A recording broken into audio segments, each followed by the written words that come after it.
All right. Good morning, everyone. Morning. Morning. Are venturing into a new territory here today with our first Zoom meeting, hopefully our last, but may not be the case. I indicated to you in my emails. You better, Jim? Pardon? Am I on now? Yes, you are, Mike. All right. I can hear you well. Am I on? How do I get on? Yes. Joe, is that you? Yes, it is. Yes. Okay. David, can you hear me? I can. Joe Gillis? Yes, I can. All right, very good. We'll start today's meeting with a roll call vote to start the meeting. I'll call out your name and please say yay or nay.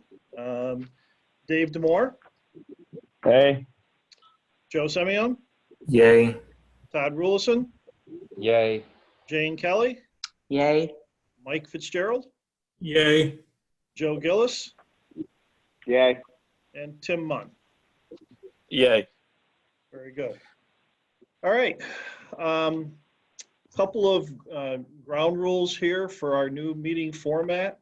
As we just saw, all of our voting today will be done by a roll call vote. When you speak, do me the favor of just acknowledging your name first. So as we go to do notes from this meeting, that'll help in getting those completed. And also recognize that there's probably going to be about a 2-second delay from when a comment is made to when everybody's going to hear it. So just keep that under consideration. Okay. Anybody have any questions on how we're going to run today's meeting? Does everybody have the agenda in front of them, I hope? Available to them? Yep. It was emailed Yes. to everybody. All right. Let's start by going through the minutes from our March 3rd meeting. Everyone received those. Are there any comments, corrections, or additions that anyone would like to make to the minutes from the draft minutes from the last meeting? I'd like to make the motion. I'd like to make the motion. Okay. Jane there a Kelly, second. Thank you, Jane. Any further discussion?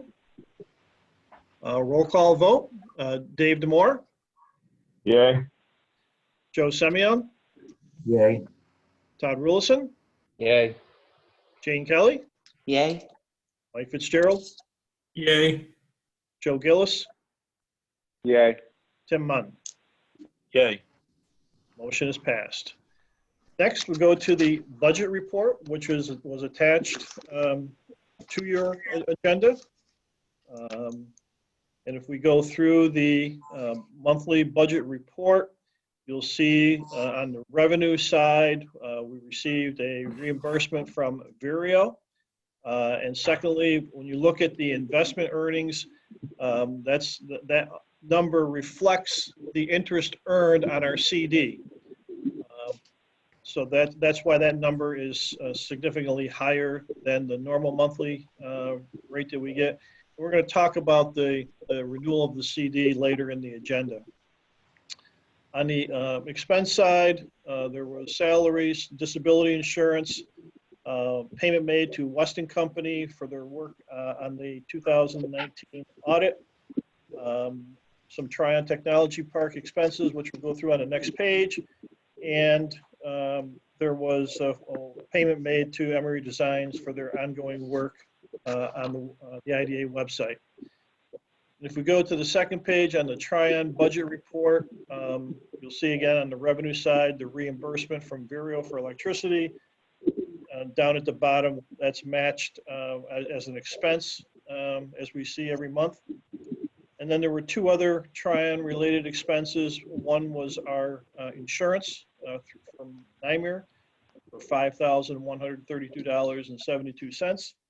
And then down below, the work by CT Mail on updating the site plan, which the board approved several months ago at a total fee of $980. That is the monthly budget report. Does anyone have any questions on the report? Joe Semyon. Yep. On the NYMER, on the insurance Yes, payment, are we still insuring the two big buildings? Full value or a certain height rate? Maybe we could yes. maybe we could lower the premium by. Good question, Joe. Let me check with on that, and I'll get back to you. Joe Semyon, thank you. Okay? Any other questions? Would someone make a motion to accept this budget report? Mike I'll make that. Fitzgerald will make a motion. Thank you, Mike. Joe Semyon, Dave Demore, second. second. Joe Semyon, you won that race. You got there first, so we'll give you the second on that one. Any further discussion? Roll call vote. Dave Demore, Aye. Joe Semyon, Yay. Todd Rulison, Aye. Jane Kelly, Aye. Mike Fitzgerald, Yay. Joe Gillis, Yay. and Tim Munn. Yay. Very good. Moving on to our committee reports. Our monthly bank reconciliation report was done this month by Joe Semyon. Joe, based upon your email, you found everything to be in order. Yes, Joe Semyon. I looked at the information Carol had sent us, and everything was fine. So I Okay. sent an email saying it was in order. Thank you, Joe. Other reports, I don't believe John Blackman or the CRG is participating this morning, so we will not have any reports from them. Joe Semyon, I have a report. Okay, I listened into the CRG meeting a couple Fridays ago.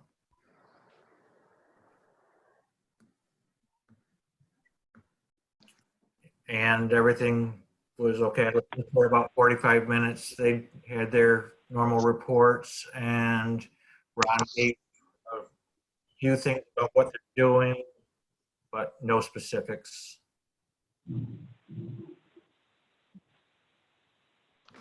is that it, Joe? That is it. Very good, thank you. Moving on to old business, just a status report on the Johnstown Renewables Project. If you would jump to page 5 of the agenda, that would be the information in terms of our update for this meeting. As you recalled, back at the March meeting, we reported that we needed to file an annual report form with Taxation and Finance regarding sales tax exemptions that were taken or granted in the prior year. I did that. I filed that with a cover letter to Taxation and Finance. And in that cover letter, I asked them to acknowledge whether they recognize Johnstown Renewables' original ST 340 form or the amended one that they filed as the which one is they recognize as being correct. We haven't received a response back from Taxation and Finance to that request. Kara, did you have a chance to get something out from your I end? didn't send it out yesterday, but it's set to go out today. My correspondence to them. I haven't heard anything back from my letter to Tax and Finance, that is. I haven't heard anything back from Chris Graham with respect to terminating of the lease, or he just didn't respond to my request. I told him we had a meeting this morning. Okay. Two other things, as we continue to try to work through this whole sales tax issue. The good news is that Johnstown Renewables did pay its 2020 county tax bill in the amount shown on the agenda. And Found Fultonville School District sent us their 2019-2020 tax bill we received a couple weeks ago. Not sure why it was so late in being sent out. It should have been sent out last September, but they sent it to us. We forwarded it to Johnstown Renewables, and Johnstown Renewables has advised that they will be paying that bill also. So they are staying current on their the property taxes that they owe, which is good news. So, anything else, Kara, to offer regarding Johnstown Renewables? No, I'm not necessarily surprised we haven't heard back from Tax and Finance yet. One, just because I understand that this department is sort of busy, and two, in light of the current situation. But we'll keep requesting information from them and from Johnstown Renewables so we can resolve this. But I don't have, unfortunately, anything substantive to report. The lease termination agreement, that was sent to them? That was sent to them a while back. They had sent me their versions of the agreement, of a termination agreement, unrequested. And I responded back to them and said that we didn't necessarily have a problem with executing the document that they had suggested, but that we really needed to sign our traditional termination documents because those get filed in the clerk's office, which is also a benefit to them because then there's not a lease on record. So ultimately, they won't be able to sell that property unless there's a lease termination on record. That also puts them back on the tax rolls. Right. Okay. But they have you sent them our version? Oh yeah, they've received it a couple of times. Yeah. Okay. Very good. Any other questions or comments about Johnstown Renewables? Just a slow process here we're going through. All right. Just moving on to the next piece of old business, which is our work on the IDA's website. Just attached to your agenda were several documents. And again, I sent those to you just so you could see the types of information that we are putting together, giving to Betsy Emery for her to put onto the website, again, to try to address some of the issues and weaknesses that are on with the website right now. So it's an ongoing process.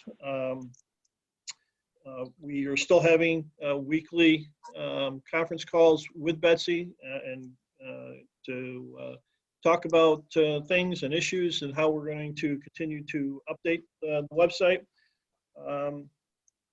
We've talked before about Statebook as one source of data that we are looking at to buy data from an entity to put onto the website, because as we've talked about, that's one of the things that the site selectors have all commented, saying they like to have certain data available on an economic development agency's website.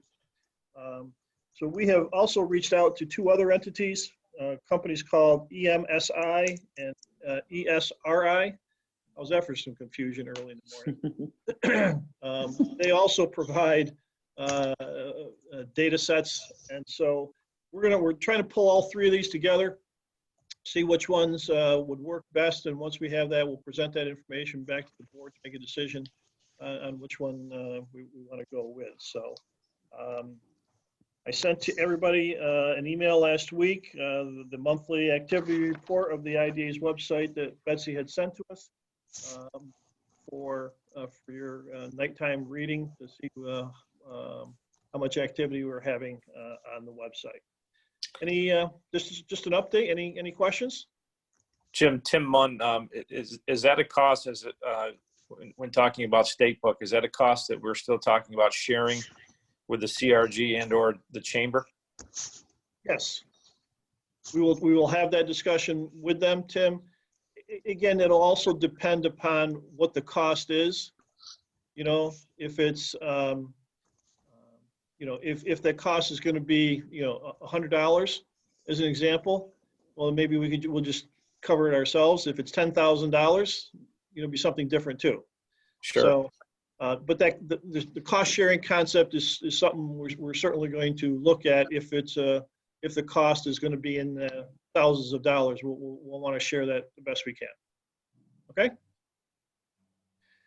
Alrighty, moving on. This Capital Resources Corporation. Again, we've been discussing this at our last meeting. We discussed how the last time around, when this concept was brought up, there was a question raised by Jason Bra at the time, several years ago. And at your last meeting, the board decided to authorize me to send a letter to Jason kind of saying, if we were going to do this again, would you be comfortable recommending approval to it, to the Board of Supervisors? I sent that letter to Jason back on March 11th and, have not heard back from him on this. So unfortunately, I have no further report to present other than we're waiting to hear back from Jason on it. Okay?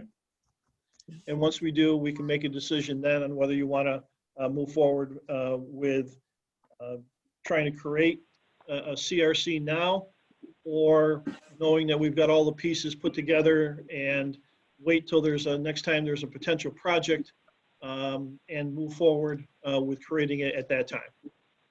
Okay? Jim, do we have any idea as to how long it would take to create one in the event that a project came up? And this is Todd.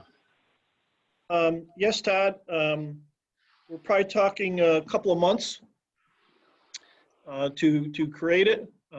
It would require first a decision by the IDA Board of Directors. Second would be then a decision by the Fulton County Board of Supervisors. And assuming, and then some paperwork would have to be filed with the state. So the guidance that we received from bond counsel would be somewhere in the 2 to 3 month time period. And they indicated that is typically a doable time frame when you have a potential project, that it could be done as part of the process of getting that project approved. Okay? Thank you. Jim, it's Mike Fitzgerald. Yes, Mike. I know one of the prior meetings we talked about that Montgomery County already has an active entity. Yes. They facilitated one of the agencies that works in both counties. Correct. Would we again maybe think of partnering with them, since many of the non-for-profits work in both counties? That's a possibility, Mike. I'm not sure how that partnership would work, but we could certainly take a look at that. Okay. Okay. Yes.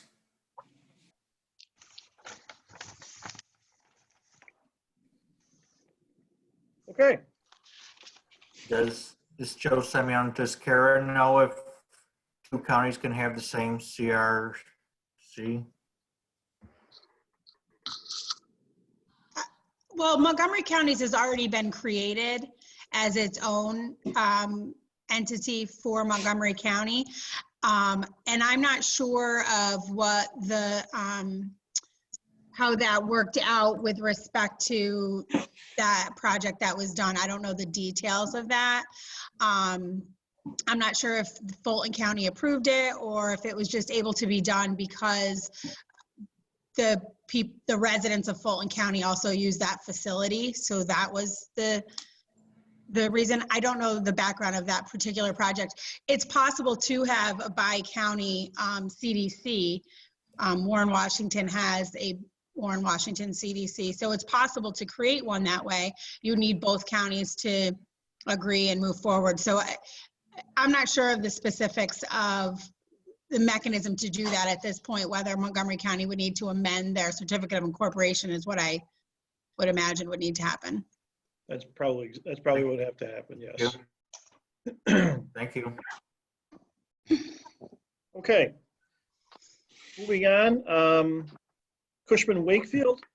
At your last meeting, you agreed to retain Cushman Wakefield to become part of the marketing team that is marketing Tryon on behalf of the IDA.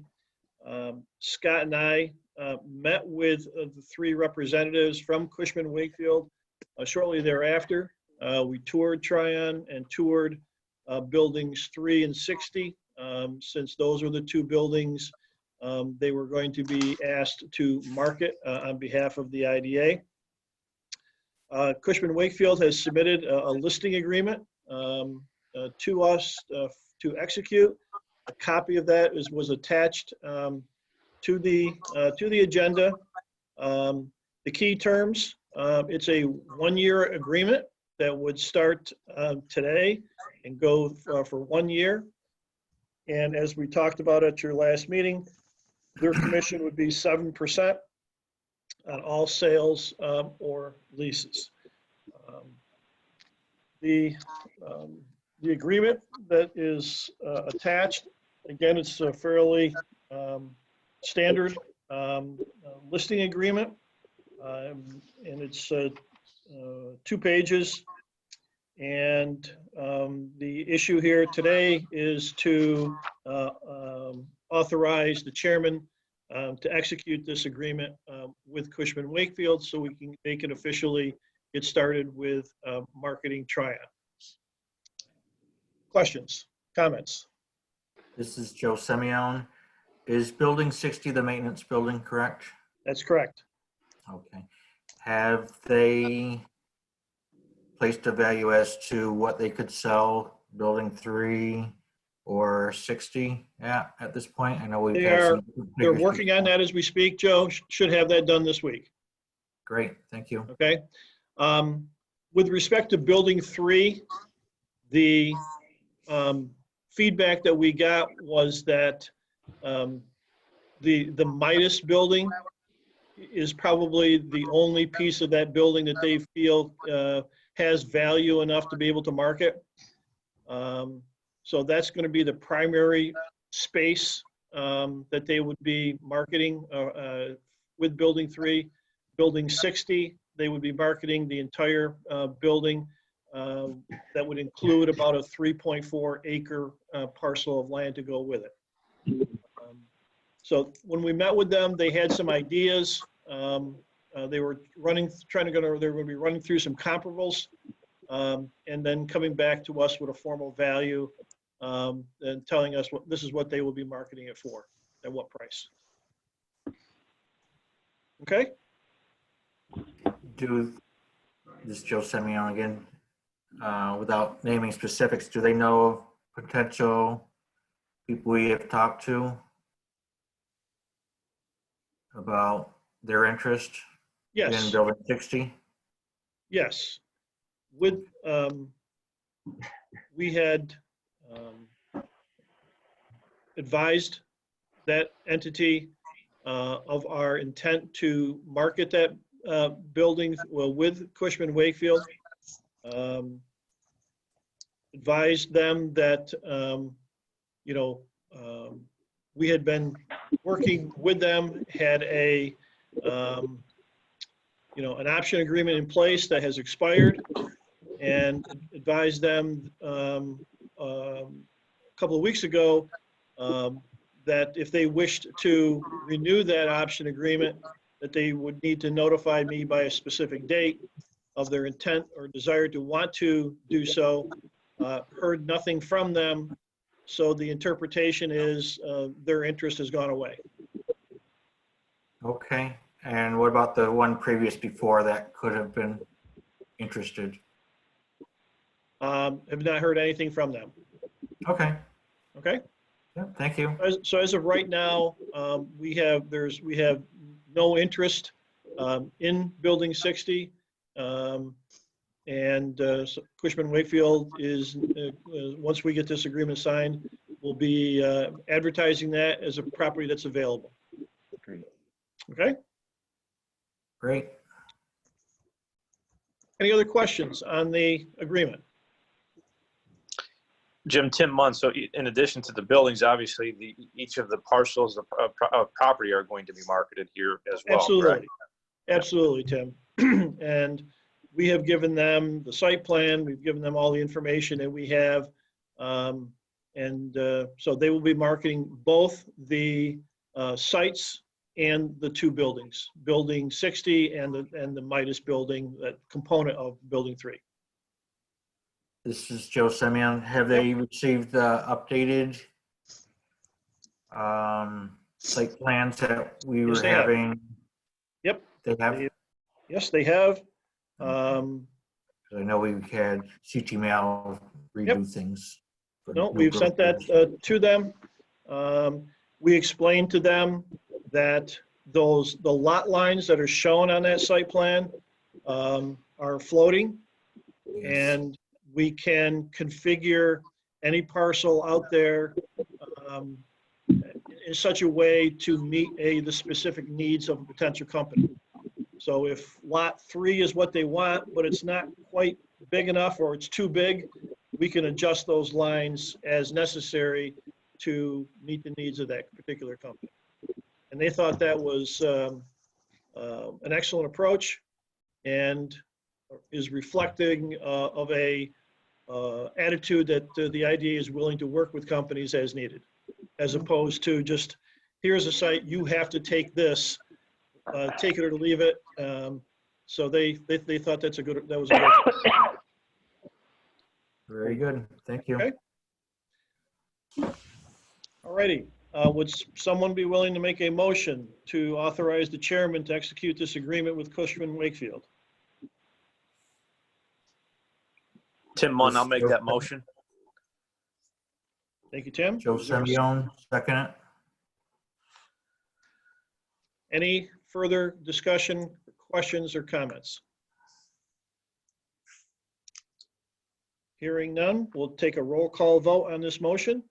Dave Demore, Aye. Joe Semyon, Aye.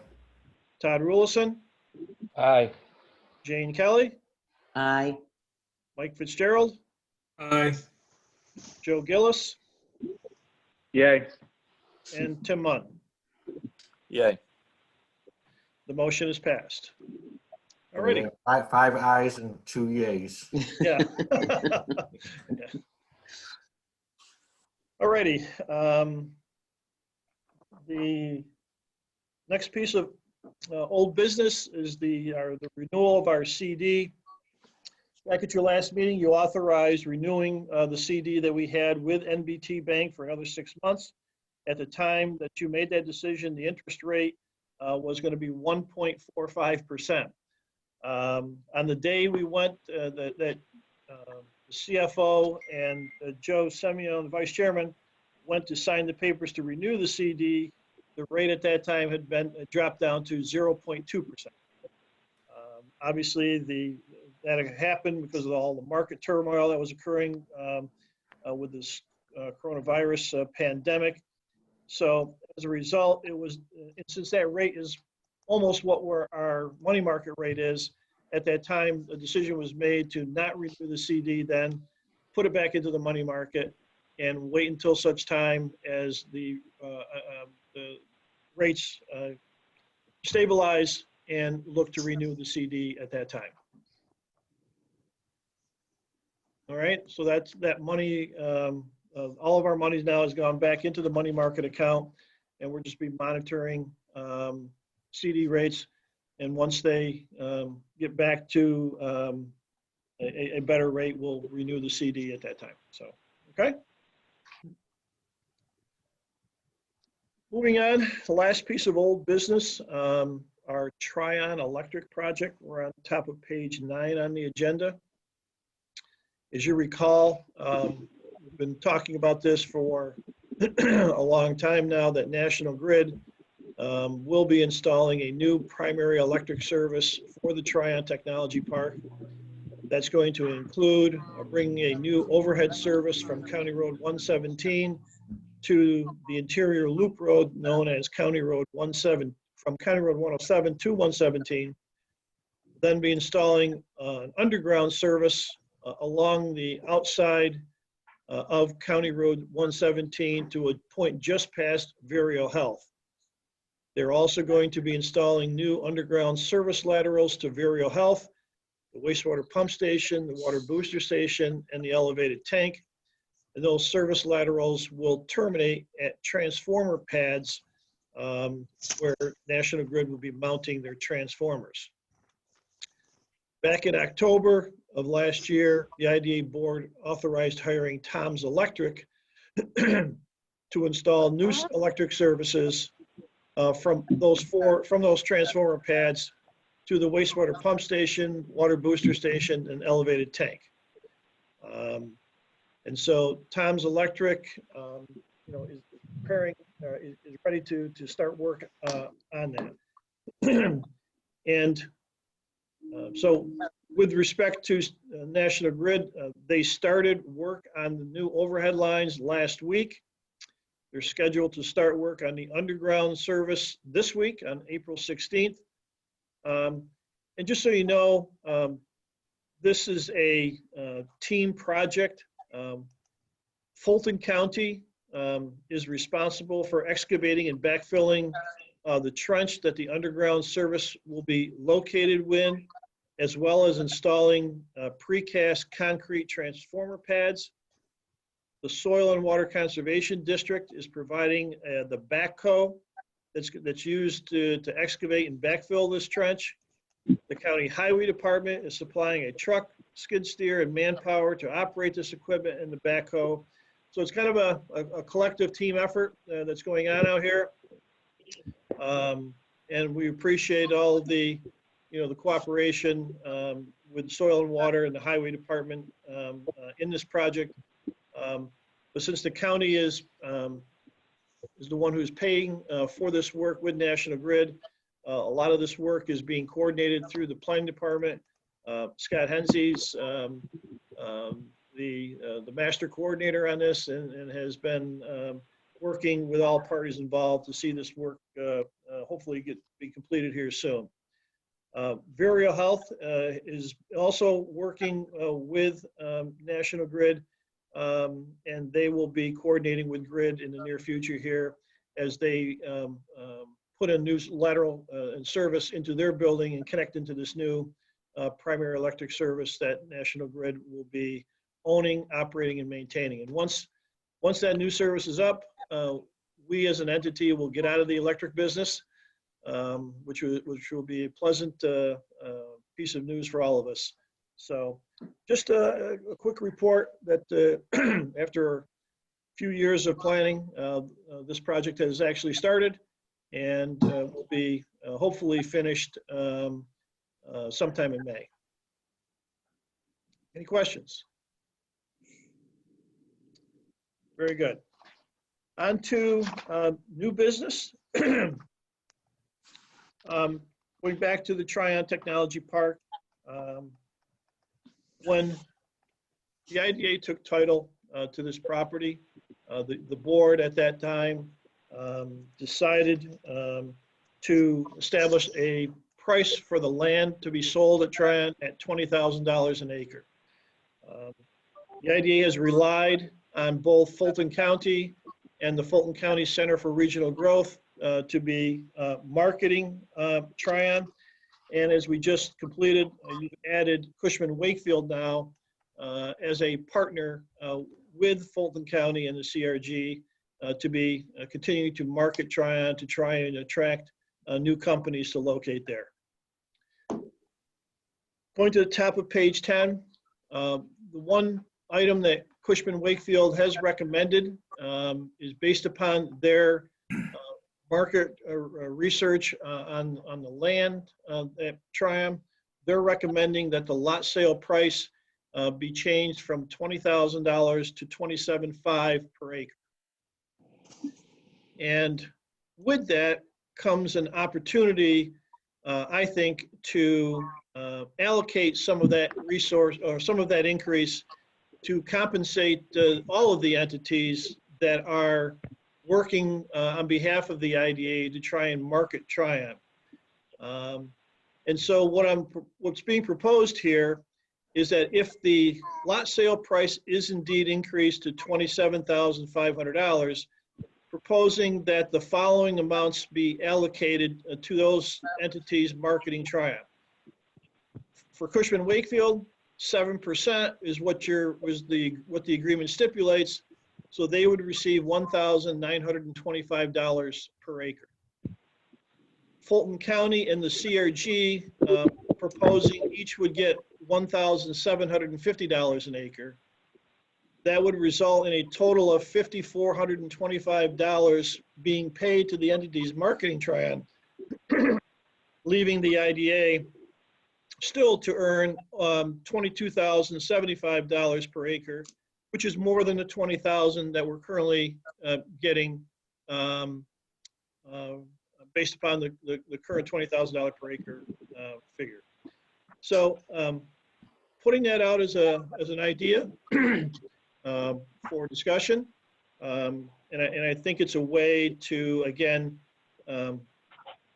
give those entities that are marketing Tryon an incentive to do so. This is Joe Semyon. Okay. Have a comment. I have no problem with sharing some of the profits, hopefully, when we make lot sale prices.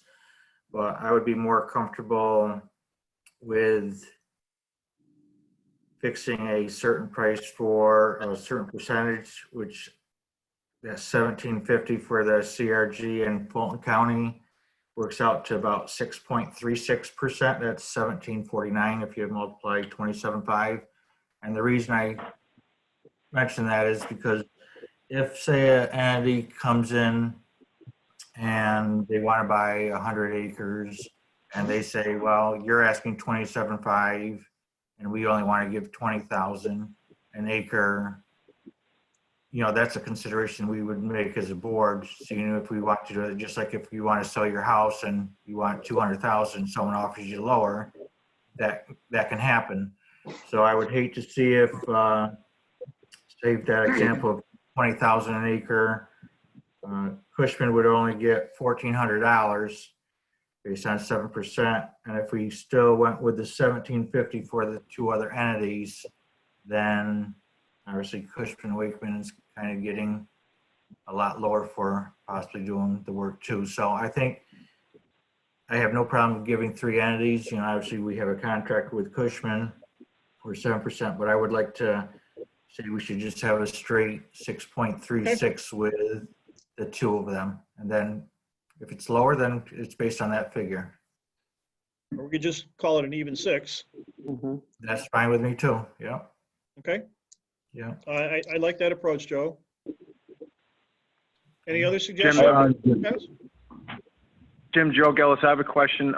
What exactly is the CRG doing to get this commission? I don't think I've ever seen a marketing report from them. Well, for example, Joe, Ken Adamchuk just came back from the Site Selector Guild's annual meeting, where he was there meeting with corporate site selectors and took with him Tryon brochures and pitched Tryon to all of the site selectors at that session. Now, you know, so the CRG paid for the, you know, their entry fee, paid for the flights, paid for the hotels, paid for all the expenses. You know, it's a several $1,000 expense that they incurred to go down there and market Tryon to these corporate site selectors. They do that in other conferences that they attend. They have information about Tryon on their website. They send out group emails to various firms that, again, you know, where they're offering Tryon and information about Tryon to prospective companies. When they get an inquiry from a company looking for a site, they certainly offer Tryon if it fits the, you know, what the company's looking for. So those are the types of things that they do. And likewise with Fulton County, with many of the initiatives that they're doing, they're also trying to market Tryon. we try to market Tryon through through our website. So those are some examples, Joe, of what everybody's trying to do to attract companies to move to Fulton County and particularly into the Tryon Technology Park. Okay, thank you. And this is Joe Semyon again. I think we had talked when we had a joint meeting with the other people, the CRG, just speaking with them, we just felt that, a contact person, when someone inquires, it has to go through them. So if Cushman gets a lead, they're going to be giving that call to the CRG, so there's no confusion who's getting the calls. So I think, at that point, Ron and his team would be working hard to, get a deal for our park or for Fulton County.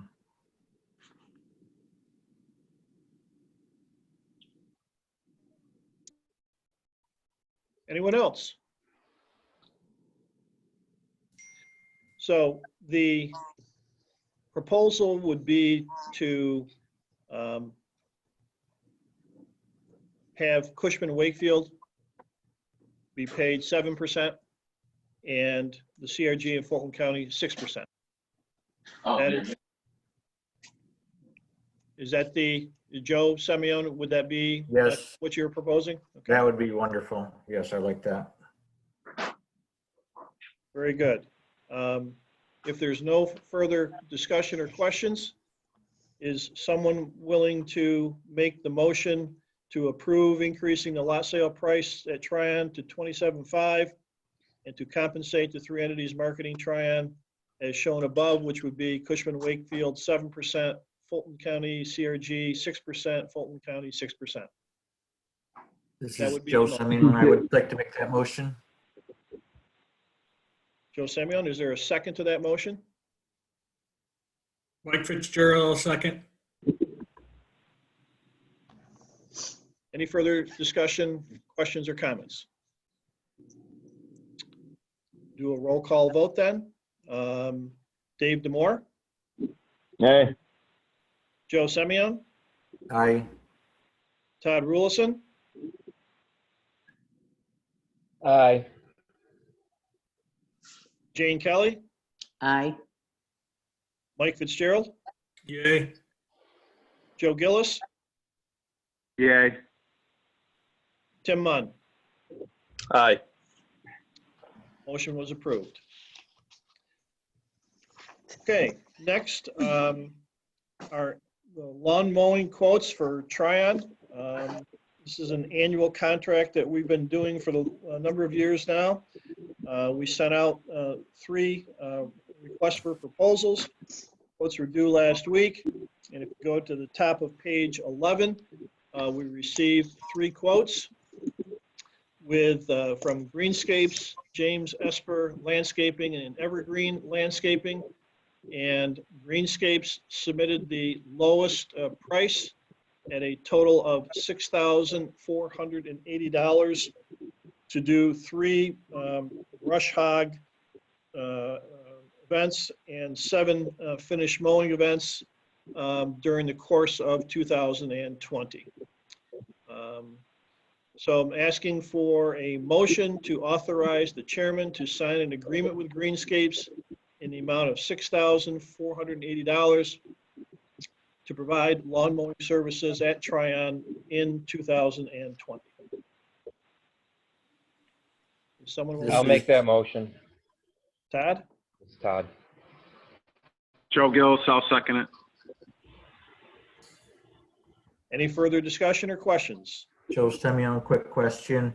We give them guidelines as to what time frame they should be mowing them. So like every 2 weeks for a finish or once every 3 weeks, or do they do it by their discretion? It's a combination, Joe. A lot of it is, the 7 finish mowings is kind of like every 2 or 3 weeks, but Mother Nature can often impact that. If obviously some rainy weather, it might take longer, but kind of leave it to their discretion for the most part. But again, last year, Mother Nature caused some havoc out there. Yeah, they had a slow start last year. Yes. So, okay. Thank you. Okay, let's do a roll call vote on the motion. Dave Demore, Aye. Joe Semyon, Aye. Todd Rulison, Yay. Jane Kelly, Aye. Mike Fitzgerald, Yay. Joe Gillis, Yay. Tim Munn. Aye. Motion is passed.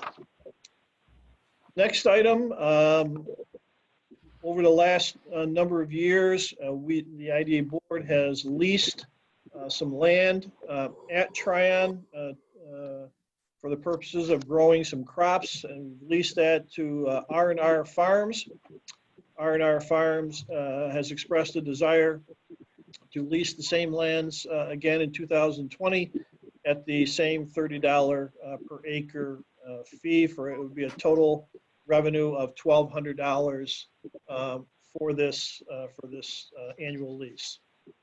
So proposing, recommending a motion be passed to authorize the chairman to execute this agreement again with R&R Farms to lease those lands at Tryon Technology Park.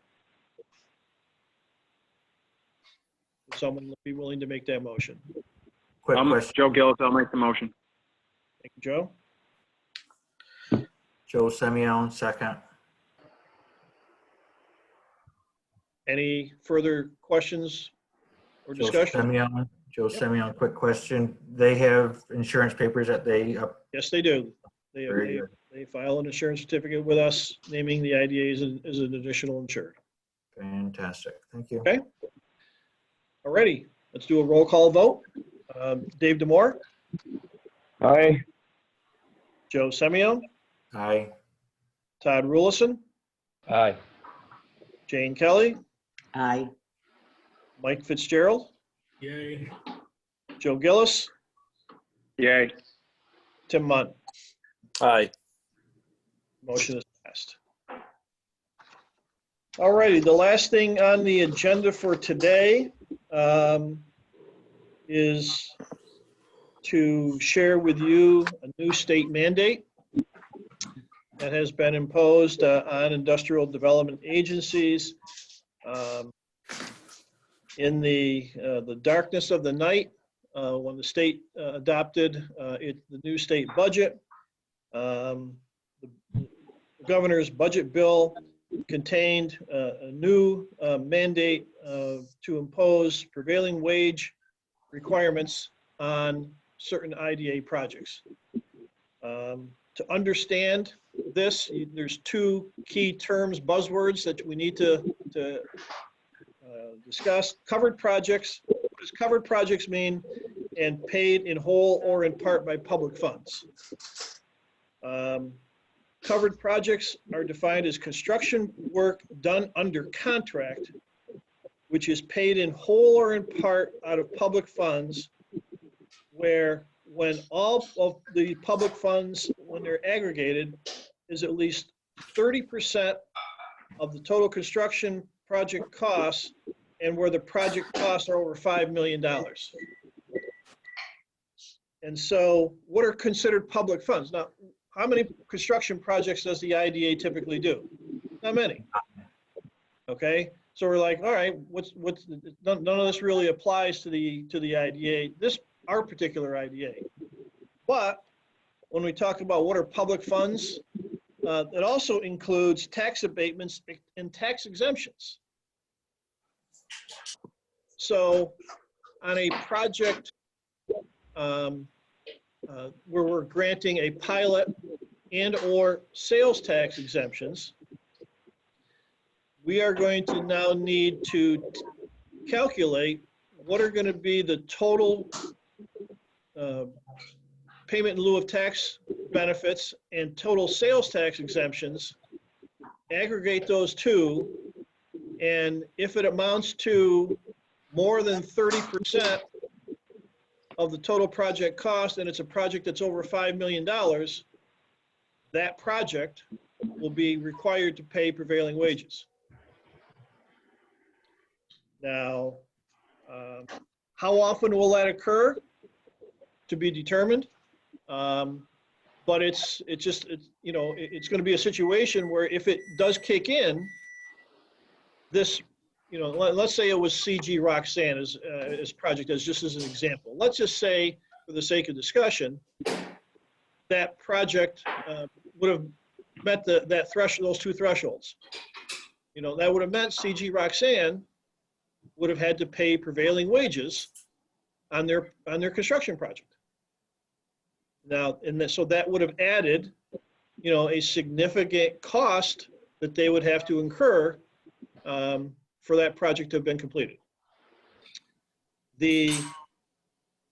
What's one of the interesting and scary parts of this legislation is that it also created this thing called a public subsidy. It's a board, if you look on page 13, where there'd be 9 members, all appointed by the governor.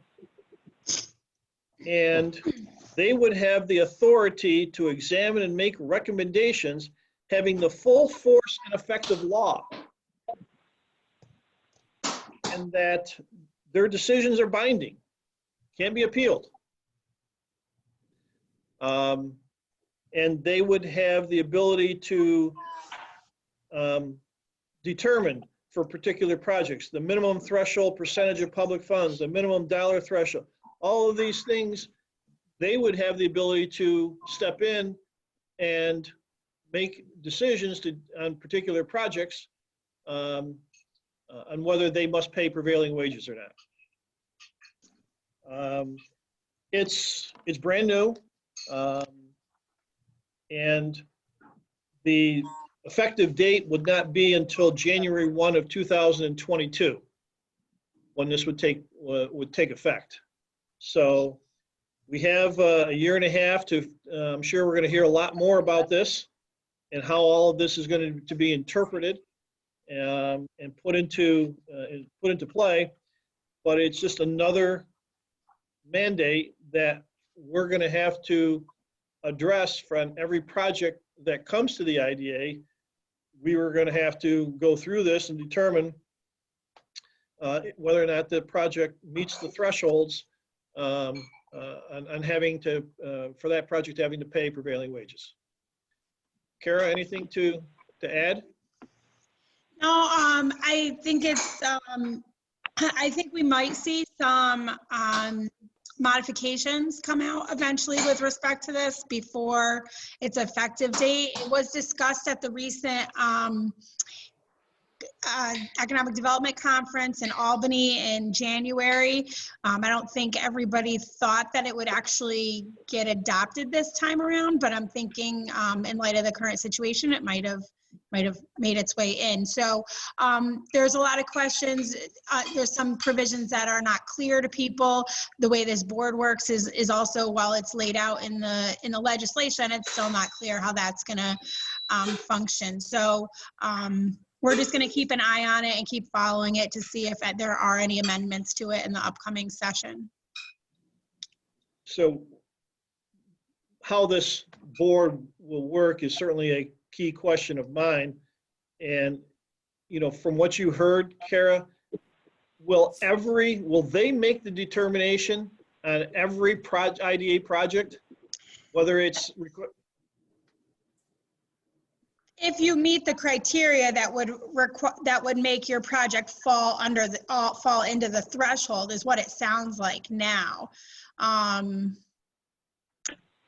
But as of right now, yes, that's how that would go. So, I mean, you're going to have a delay, obviously, in project approvals and things of that nature.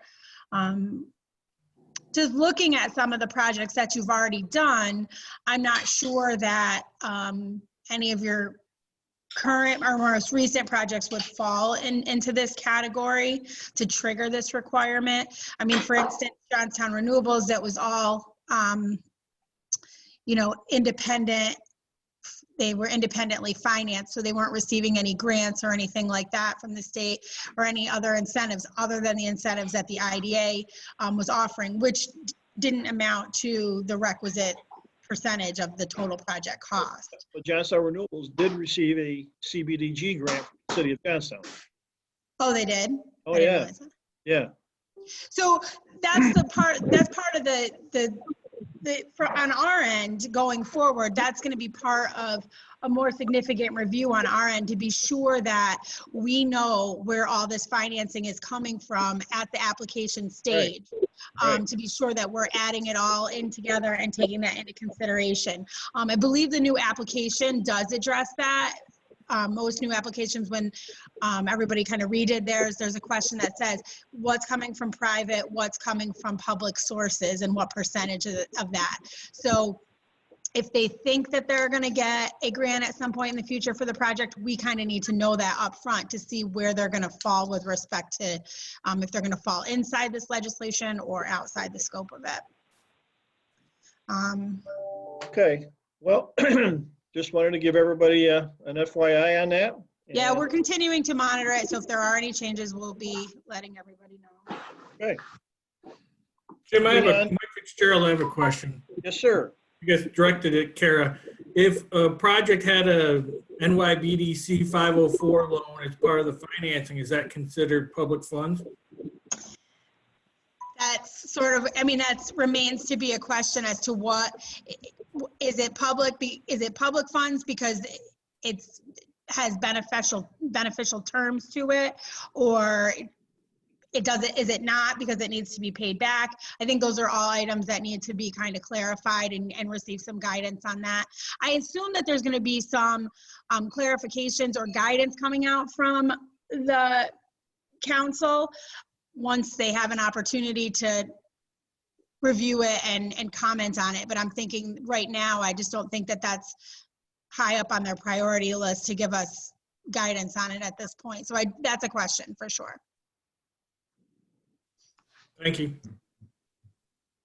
Alrighty, moving on to other business. We do not have a need today for an executive session. So we will move to the bottom of page 15 of your agenda, where we have an invoice from Fitzgerald Morris Baker Firth, invoice in the amount of $2,368 for legal services that they provided for that one economic development project that we were working on. The total invoice comes to $2,368 that we need to pay. Joe Semyon, I'm assuming you'll be more than happy to volunteer yourself as making the motion here. I will in a minute, but I do have a question. Can we, because this project we were working on was involved with the CRG and the county very much so, can we split the cost? I mean, I don't feel that this bill is totally ours. I think that it should be shared. I mean, even though it didn't come to fruition, it was brought to us by the other two entities, and we were hoping it was going to happen. So I don't think it's our responsibility to pay the whole bill out of our funds. I mean, we will pay the bill, but we should go back to them and ask for maybe some help with it, just as we did with the eminent domain. Well, the county actually did pay for that, but that was part of the original deal. And we almost got stuck with that bill, unfortunately. So that's my comment on that bill for that amount. We can ask. Do you think it's justifiable? I think most of the services that were legal services that were provided on that project were provided to us. Mm-hmm. Legal services that were provided to Fulton County and the CRG came from their attorneys. Okay. Unfortunately, Joe, and to all ID board members, you know, this is these things happen. You know, we get involved with projects that sometimes don't come to fruition. I know that. I think in the future, Joe, maybe what we should do is reach this understanding at the beginning of a project, Right. okay? And so that if all entities are going to be involved, you know, and ask them to, is there a willingness to share in that cost, you know, in the event the project doesn't get realized. Okay? And then another question too, going back to our agreement to give them part of the proceeds, would we maybe put that right into the contract that they will pay, say, 1/3 of the legal costs for bringing a company here because they're getting obviously a 6% payment out of the lot sale. So just a thought that we could cover some of our expenses. I mean, obviously we're getting the most of it but it is our land also. Mhm. So something we can talk about down the road when we start having projects come our way. Okay. So I would like to authorize the payment to Kara's firm of that amount. Always like paying Kara. Thank you. I'll second that, Jim. This is Todd. Okay, thank you. Any further discussion or comments? Having said that, let's do our final, or well, next to the last roll call vote for today. Dave Demore, Aye. Joe Semyon, Aye. Todd Rulison, Aye. Jane Kelly, Aye. Mike Fitzgerald, Yay. Joe Gillis, Yay. and Tim Munn. Aye. Motion is passed. Alrighty, our next meeting is scheduled for May 12th at 8 a.m. Hoping upon hope that we can return to normal by then, but if I had to hazard a guess right now, I'll see you again on the screen on that date, but we'll keep you posted with that. I think this worked out well. Yeah. Yes, and I would like to thank Scott for his technology and his prowess with this, because if it was up to me, I'm not sure we would be doing this here today. So Scott, thank you for your efforts in this regard. Does anyone have any other business to bring up today? Having said that, What am I going to do with the extra 53 minutes that we normally get out after 10 o'clock? but I would ask that question to the chairman. Okay. Oh, I have a question. With the downtimes that we're sort of in, is there opportunity to look at some land out there to have future shovel-ready sites? I know we were getting lists of them, but I think we all know that that's part of the county's agenda, that we want to have more sites available, and I think we have to keep pushing on that too. That's a great point, Joe. Scott and I have that information ready to present. Just it's difficult to do so in this type of a meeting. We're hoping to, when we reconvene and can have everybody sitting together, that's when we would present that information for your review. Very good, thank you.